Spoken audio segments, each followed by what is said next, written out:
Et bien voilà, on a déjà vu l'addition et la soustraction concernant les nombres rationnels. Maintenant, on a un exemple de la multiplication. Alors, regardez bien, la multiplication, c'est facile, c'est plus simple. Il suffit de multiplier le numérateur de la première nombre par le numérateur de la deuxième nombre. Et le dénominateur de la première nombre par le dénominateur de la deuxième nombre pour trouver le résultat. Bien. Alors, ce qui va me donner 12 sur 10. Et bien voilà, on a 12 sur 10. Alors, ce nombre doit être simplifié. Regardez bien ce qu'on va faire. 12 sur 10. Alors, pour la simplification aussi, on va faire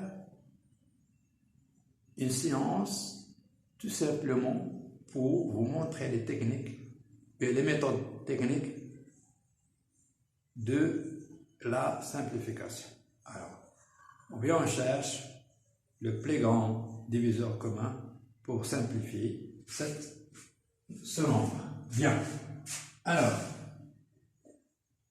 qui est égal à 12, on va diviser 12 par 2 et 10 par 2.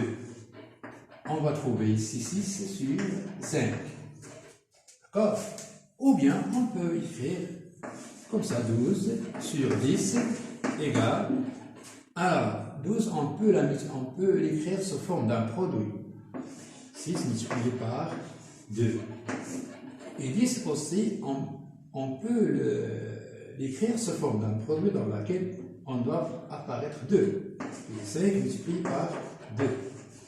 Alors, qui est égal, et on simplifie par 2, hein, il nous reste 5 sur 6.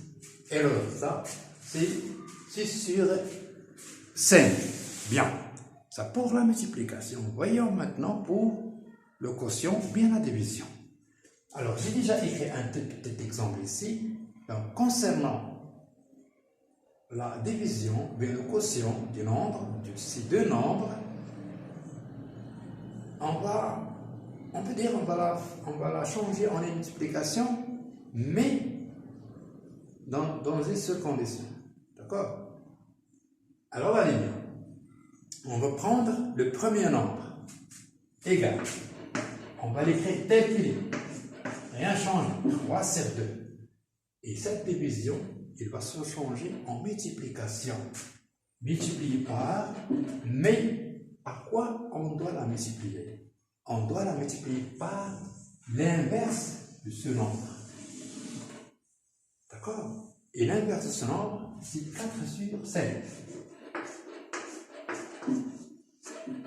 L'inverse, c'est-à-dire le numérateur devient dénominateur et le dénominateur devient numérateur. Et on a maintenant la méthode concernant la multiplication. Égal, on va multiplier 3 par 4, 12, et ici 2 par 5, ça donne 10. Hein? Et voilà, on va simplifier. Alors, c'est par hasard, on a les mêmes résultats, comme ça. Alors, qui est égal à, on va diviser ça par 2, et ça par 2, pour donner 6 sur 5. On va simplifier par 2. Et j'ai déjà dit qu'on va faire une séance qu'on va la réserver à la simplification du nombre rationnel. À bientôt, on se verra.